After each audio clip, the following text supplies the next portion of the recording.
seen kóolute mooy suñu mbégte mbokk yi safoo seen télévision ITV dalee nag jàmm ci xibaaru marax yi bokk na la ca gën a fës ganub Mamadou Ibra Kane ci jury di dimanche nekkoon Lamine Ba njiital fédération nationale des cadres libéraux gis na nag nguurub Sénégal rawatina réew mi sax dañoo war a am ñàngat gu mag ci li nga xamante ne moom la kuréelu mbootaay xeetu Nations Unies daal di génne ci mbirum Karim Wade waaye ci wàllum politique moom nag nee na Babacar Gueye Omar Sall ki seen ñi ci ñoom ñi leen jege ñëpp bokkutuñ ci parti bi di PDS ndax daf leen cee boddi leneen it ñu wutali ca Tiwaawoon nag discours bu xalif ba daal di wax jagleel ko borom ñaari tur yi askan wi àddu nañ ci ñoom nag ñu gis ne mbir mi dañu ko war a toppandi képp kuy defee wala doxalee nag su dul noonu ñu daal di lay beddi wala ñu génne la réew mi ca Tiwaawoon ba tey lañ ñuy desandi ak yeesalaat wala sax yeggali tabaxu jumaa ja xalif ba nag joxe ndigal la taalibe yi ne daañ ci soobu lu waay mën rek wala sax ñu dajale seeni doole ngir daal di yeggali tabaxub jumaa jooju looloy ponk yi mbokk yi bu ngeen taaxiloo ñu daal di koy faram fàccee.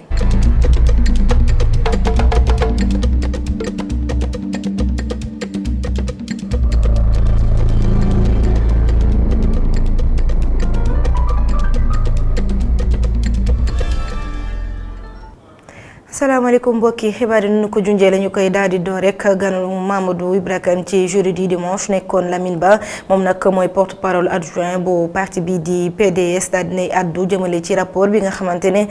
mbootaayu xeetu Nations Unies daal dinañ koy génne jagleel ko réewum Sénégal te ñu addu woon it ci mbirum Karim Wade ak candidature am bi nga xamante ne dañu ko dàqoon ci joŋante njiitu réew yi ñu génn lu mu gis nag mooy réew mi di Sénégal war naa jëli njàngat yu mag ci boobule rapport waaye ci wàllum politique nee na Omar Sarr ak ñi ko wër ñëpp bokkutuñ ci seen parti di parti démocratique sénégalais ndax dañ leen cee dàq ñu dellu siwaat ci yooyu les kàddu ak Youssouf Konté. kuréel gi nekk ci mbootaayu xeet te muy saytu lépp li nga xam ne moo jëm ci ak yelleefi doomi aadama yi jot nañu juróomeelu rapport bu Sénégal ci biir rapport boobu nag ñoom ñu ngi joxoñ baaram tuuma li nga xam ne mooy ñàkk bokk Karim Wade ci jongante palum njiitu réew mi. loolu nag day ñëw fekk si ki nga xam ne mooy Lamine Ba di njiitu cadre libéraux yi di nga xam ne yàgg na ko ñaawlu moom jàpp na ni lii ab occasion la ci nguuru Sénégal ñu fexe delloo Karim Wade ak kam ak yelleefam. pour moi man ci sama gis-gis lii opportunité la boo xam ni mënuñu am lu ko gën jot na nag Macky Sall ak nguuram daal di togg jox kii di Karim Wade àqam ak yelleefam loolu moo war wax nañ leen ko lu bari yoon ne nañu delluwaat Karim Wade li nga xam ne mooy ay àqam ak yelleefam waaye nanguwuñu woon dégg loolee defe naa nag jot na nag ngir ñu mën a sëgg ci seetlu yooyu ak diglu yooyu mbootaay xeeti àddina bi jox kii di Macky Sall ak nguuram. ci jamono ji nga xam ne débat bi mu ngi jib ci delloo Karim Wade ak kam ak yelleefam beneen laaj bu samp moo di ndax Omar Sarr ak jege ñaaleem bokk nañ ba tey ci biir parti démocratique sénégalais li ko waral mooy dañoo créer seen kuréel bu ñu duppee alliance sukkali Sénégal waaye Lamine Ba bi nga xam ne moo jiite kàngamu parti bi mu ngi wax ni ñoom bokkatuñu ci parti bi. ce que je considère. man li ma ci gis mooy ne dañoo tegg yoon bi nga xam ni moom la parti démocratique sénégalais rëdd te képp ku ci bokk war ci tënku kenn rek moo am kàddu gi ci biir parti démocratique sénégalais mooy njiitam di président Abdoulaye Wade. beneen poñ bu ñu waxtaanee ci biir jury du dimanche mooy débat bi nga xam ne moo lëmbee réew mi ci ñetteelu mandat bi waaye Lamine Ba di wax ni kii di njiitu réew mi Macky Sall war naa jàngat bu baax a baax ci lii daloon ki mu fa wuutu di Abdoulaye Wade. te sax ci gis-gisam moo di li ñu duppee limitation des mandats présidentiels dafa war a am ci suñu réew yi. ñu desandi ba tey ak Lamine Ba nekk porte-parole adjoint bu parti bi di PDS moom it la ñu dénk lépp lu jëm ci wàllum infrastructure ci boobu les parti li mu gis nag mooy politique bi nga xamante ne nguur gi teg na ko jagleel ko yenn ci tabax yi di infrastructure yi wala sax yenn jumtuwaay yi ngir yombal dem geek dikk bi bokk na ci TER beeg BRT bi yàq koppar képp la ndax li mu ñu yóbbul ci koppar moo ëpp lim ñu war a jural ñu taataan ay kàddu. un train express régional de montant de 1000 milliards. laaj bu jar a laaj moo di ndax ab train express régional war naa dem ba 1000 milliards ci sama gis-gis jaru ko wax dëgg yàlla rawatina ab train bi nga xam ne génnul sax Dakar xel nangu ko BRT bi tam naka noonu ndax yaakaar nga ni mooy saafara dem bi ak dikk bi fii ci Dakar mais non su ma jëlee benn misaal ci jumtukaay yi ñu amal bu mel ni arène nationale ñaata combat lañ fa tëgg ñaata milliards lañ fa def boo bëggee dégg-dégg ni ñuy xalaatee ci ni ñu amalee suñu jumtukaay fii ci Sénégal dara baaxu ci Sénégal li mu ciy ñàkk moo ëpp li mu ciy gagné. refond surface. ñu wax ci leneen ñeel wàllum dem géek dikk gi ab xayma nag boo xamante ne waa gendarmerie ñoo ko def ci jëye yi nga xamante ne ñoo am ci yoon bi ci gàmmub ren jilee ñu mun a xayma ne am na fukk ak ñeenti accident benn nit nag moo ci ñàkk bakkanam fukk ak ñetti doomi aadama mi ci gaañu ñoom nag waa gendarmerie taxaw nañu ay lu tollook 200 ci ay woto yoo xamante ne amuñu kayit wala sax seeni kayit jaarewul yoon ñu déglu ci Ababacar Faye commandant nekkit responsable communication bu gendarmerie nationale dafa déployé lu toll ak junniy gendarme ci sécurisation gàmmu 2019 bi ci Tivaouane donc boole si lu mot juróom-benn fukk moto ak ñeent boole si ñaari avion yoo xam ne ñoom ñooy def surveillance aérienne boole aussi ay moyens yoo xam ne ay engins yoo xam ne day tax ñu mën a yëkkati oto yi su fekkee dañoo paan di xatal tali bi. boole si aussi ay équipe SWAT nga xam ne intervention la ñuy def su fekkee dañ leen soxla boole aussi personnel médical nga xam ne ñoom ñoo ñëw jàppale waa Légion Centre-Ouest donc ci terme de bilan ci fi ñu toll nii ñu ngi ci fukki accident ak ñeent malheureusement war nañ ci déplorer benn doomu aadama bu si ñàkk bakkanam ak fukki nit ak ñeent ñoo xam ne dañ ciy am ay gaañu donc accident yi nag su weesoo accident yi nga xam ne matériel la accident corporel yi benn bi collision la beneen bi nekk yeneen yi nekk ay accident yoo xam ne diggante oto lay doon ak koo xam ne day dox di traverser tali yooyu donc boole nañ mën nañ ci boole aussi ñaari nit ñoo xam ne jàpp na leen pour sàcc ak aussi lu mot 200 fukk oto yoo xam ne immobilisé nañ leen parce que soit dañoo amul ay kayit wala niñ leen di dawalee bokkul ak anam yi nga xam ne mooy anam code de la route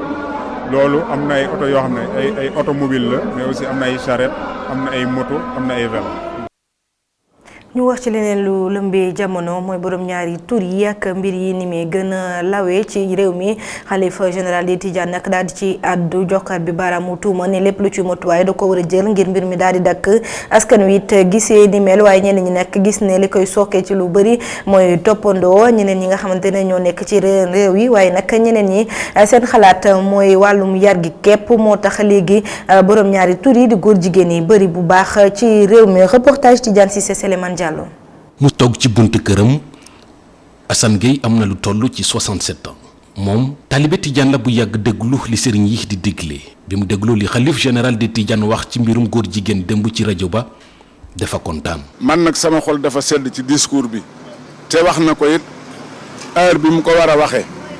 waaye tamit wax na li ñu ko séenoo mbirum góor jigéen moom dafa warut a dugg sax Sénégal ndax Sénégal 95% yëpp musulman lañu. te ngóor jigéen kenn ku ne xam na ne yonte yàlla loot waa këram ñe ba leen malaaka yi di alak affaire yi ngóor jigéen laan ci discours bi mu amal démb ci gàmmu bu Tiwaawan Serigne Babacar Sy Mansour dafa ñaan nguur gi pour mu jël ay matukaay ngir mën a xeex mbirum góor jigéen fii ci Sénégal ndaxte dafa commencé lëmbe réew mi góor seen gis ni loolu dañ ko sax warul foowee. affaire ngóor jigéen moom amul masla yàlla xaraamal la. nekkul loo xam ne ay masla war na ci am fii réew islam la réew jullit la islam lu fi islam daganal loolu lañ fi nangu amul liberté lii amul ay lii ay tubaab nii ñun gëmuñ loolu. pour Matar Thiaw lépp mu ngi dépendre ci éducation de base moo tax ñu war a xoolaat lu ñuy yare xale yi ci kër yi mu doon gis-gis bu méngoo ak lii di Caroline jàpp. nit ay garabam nit di nga ko gis muy def yëfu safaan mu donc sawaay la. nga woo ko yedd ko wax ko loo xamante ne lii ngay def de yoon wi du yoon wu baax nga teg ko ci yoon wu jub. waaw wax na dëgg loolu du africain tubaab yi ñoo ko moom te dañuy yàq suñu valeur te tamit mooy loolu. mais man moom sama côté moom wax dëgg yàlla man loolu ànduma ci bu dee góor moom da nga war a def lu baax ndax nit mun a roy ci yow. mais soo defee noonu say rak suñu la gisee tamit dañuy roy ci yow te loolu baaxul day yàq avenir xale yi. ci cérémonie officielle gàmmu bu Tiwaawan xalif général de Tidiane di Serigne Babacar Sy Mansour dafa gis ni Sénégal mu ngi bëgg a ñàkk ay valeur am yu bari te lii di mbirum góor jigéen commencé na am place fii ci Sénégal moo tax mu ñaan nguur gi mu jël ci ay matukaay ngir rek mën a xeex mbir mi bu baax a baax. ñu desandi ca Tiwaawan ba tey ak kii di Pape Malick Sy moom nag moo yore kàddu njabootu si wala sax njabootu xalif ba foofee ca Tiwaawan nekk koo xamante ne saa su yëg say kàddu rek askan wi dañu koy bàyyi xel bu baax ndax njëriñ mu làmboo ñu daal di dem ca Tiwaawan fekk fa suñu ndaw Isidore Alexandre Sène mu defal ñoom nataalam. asalaamaaleykum. Pape Malick Sy mu ngi yore kàddu njabootu Tidiane bu Tiwaawoon ñaar fukki fan ak ñaar ci weeru septembre 2017 ginnaaw génnub àdduna Serigne Abdou Aziz Sy Al Amine mi nga xam ne moom moo fi jiitu Serigne Babacar Sy Mansour mi toog jamono ji ci xalifa bi moom doomu Serigne Babacar Sy la ak soxna Astou Kane ci sëtu El Hadji Malick moom moo fi ki gën a mag ginnaaw xalif bi nga xam ne moom moo fi nekk daanaka Serigne Cheikh Tidiane Sy moom moo ko yar ñenn ñi sax jàppoon ne papa la ci moom waaye moom rakku almaxtum la daanaka lépp lu mu xam rek ci ëttu Serigne Cheikh la ko xamee Pape Malick Sy lenn li nga xam ne mën nañ ko xamee moo di ci wàllu solu wax ji tamit tey na ci te yàlla may na ko bu baax a baax daanaka kàddu bu mu yëkkati rek nit ñi dañ koy déglu bu baax a baax moom mi yore kàddu njabootu Tidiane bu Tiwaawoon lu ci mel ni actualité saa yu amee occasion bi rek da ciy wax bi ci mujjee moo di bi président de la république ñëwee fi nga xam ne moo di Tiwaawoon ngir amal tukkib nemmeeku ci xalifa bi moom woo na woy politique yi ñu gën a jiital li nga xam ne moo di intérêt réew mi. président Macky Sall ñu wax ko ku ko ni bëgg naa ànd ak yow liggéey na la tàllal loxo du yàq. moom Pape Malick Sy yore kàddu ki nga xam ne moom moo fi toog yore tamit kàddu njaboot gi ñu bëri nee nañu xaritu Serigne Babacar Sy Mansour la waral sax ñoom ñaar duñu réeroo benn yoon. ca Tiwaawan la ñuy desandi ba tey léegi tey ñu daal di sóobu ci liggéey yu jëm ca jumaa ak ja nekkee foofee ca Tiwaawan gannaaw ndigal li nga xamante ne xalif ba daal dina koy joxe ñoom taalibe yi nag taxaw nañ ngir dugal seen loxo bu baax ci mbir mi lépp loo xamante ne nag moo ci war moo xam koppar yeeg fa muy jugee ko ñoom nag neneen dañ ci bay seen waar bu baax ñu dem ca Tiwaawan ak suñu ndaw Mohamed Kandji. xaar bi yàggoon na lool waaye xalif général des Tidianes di Serigne Babacar Sy Mansour daal dina xamle ni dinañ dooraat si nu mu gën a gaawee liggéeyu grande mosquée bu Tiwaawoon mu doon woote boo xamante ne ni ñii di taalibe yi moom kontaan nañ si lool. ndigal da ngay jëfe ndigal xalif bi nga xam ne moo ñu fi teewal moo représenté Seydi Hadji Malick ñu nekk ci tarixa Cheikh te lu mu wax rek loolu la ñuy def dëgg yàlla ndax jumaa ji yàgg na torop te loolu moom la ñu gën a soxal ñu yeggale suñu jumaa ji macha allah. ñu nangu ko rek tey nangu ndigal parce que lépp lu si waay def rek sa bopp moo tax nga def ko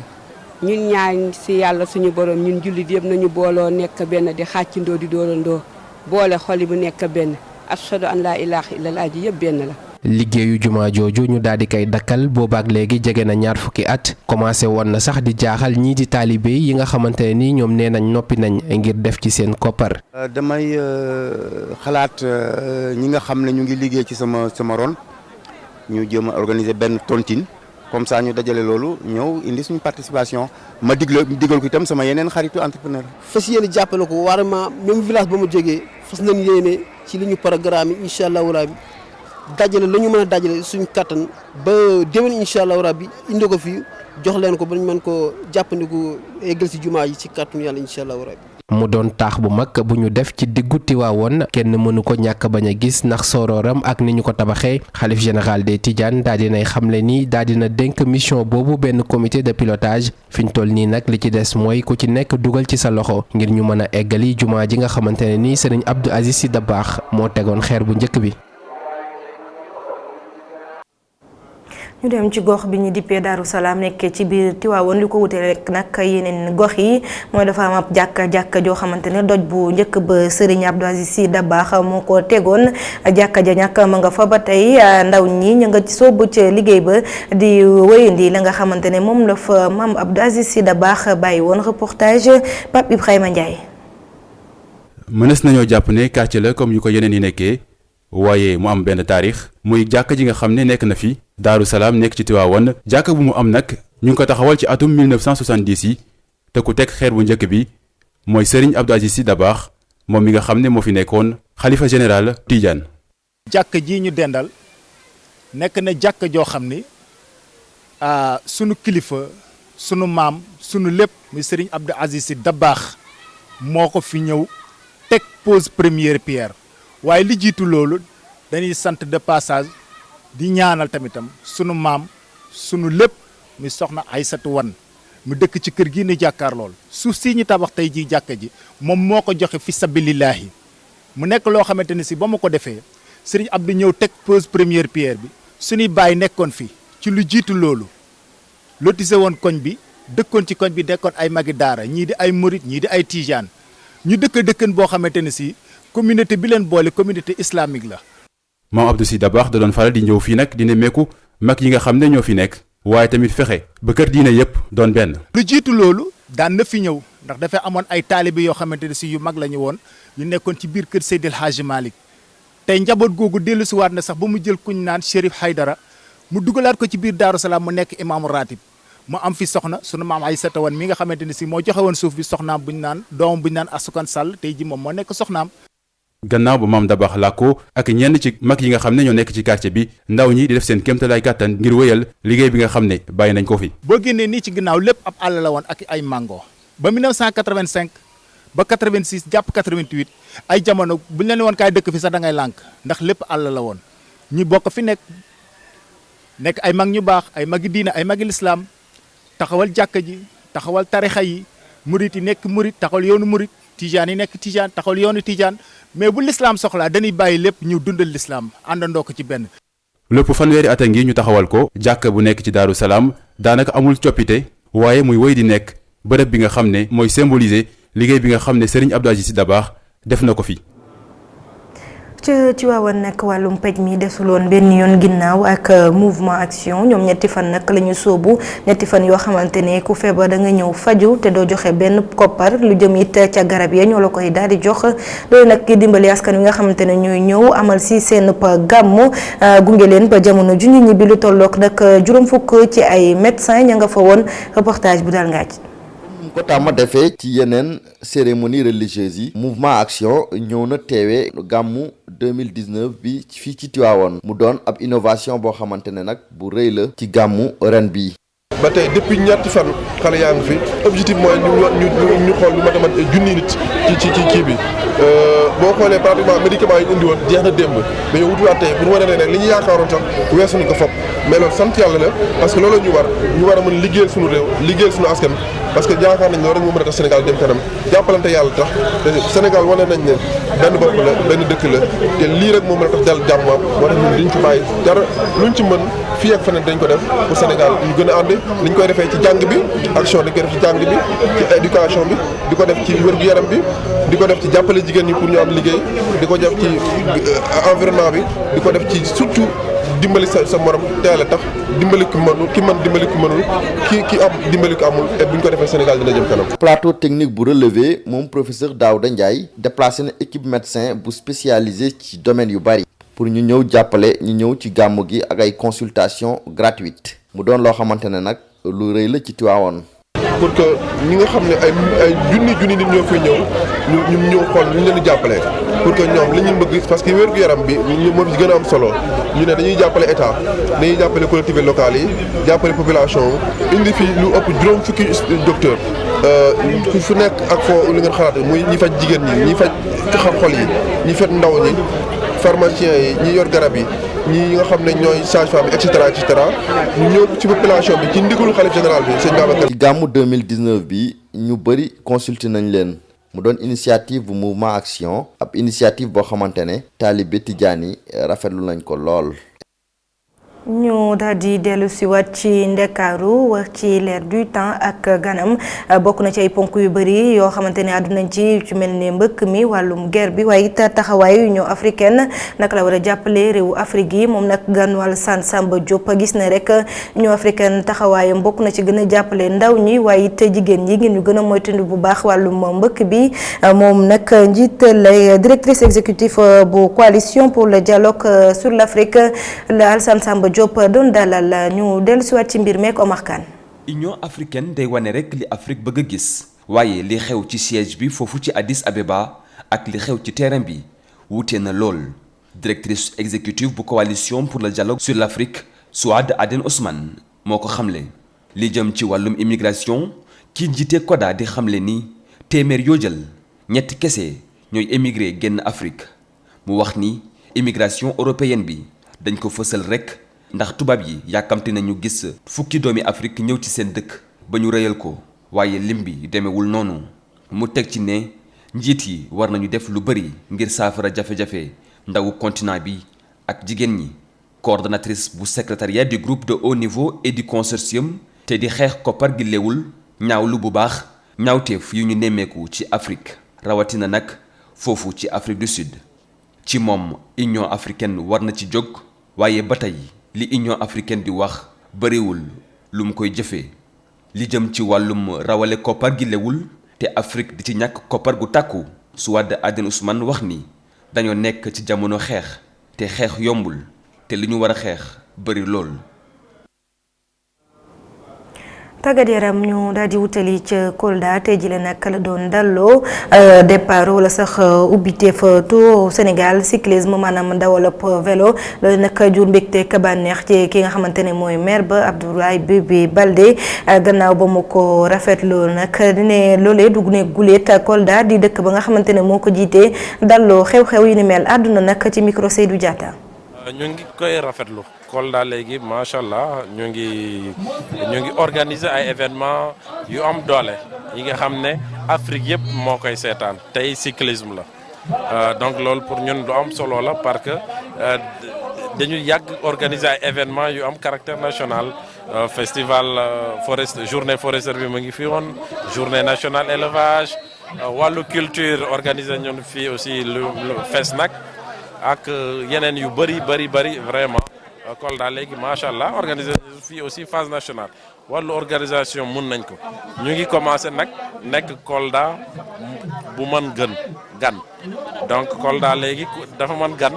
moo tax ñooy organiser ay événements yu bëri tey aussi Kolda si Casamance la nekk boo gisee nit ñi wóoluñu di ñu dënk seen organisation di wax ne que dañuy ñëw Kolda. Et c'est parce que suñu taxawaay la su taxawaayu aussi doomu Kolda la il faut que doomu Kolda yëpp gën a taxaw pour accueillir gan yi toppatoo leen dalal leen parce que loolu mooy suñu warugar loolu aussi mooy tax suñu ville bi jëm kanam et puis ñëpp dëgg na Kolda destination bu baax la. mi nga ak xibaaru marax yi fii lay daal di yem ñaan yàlla nag lépp loo xamante ne ñaan nañ ko ci guddub gàmm gi mu daal di nangu bu dee li gën ci ñun 19h45 Adama Anushka Ba dina ñëw andi leen xibaar yi ci kàllaamay nasaraan jërë ngeen jëf.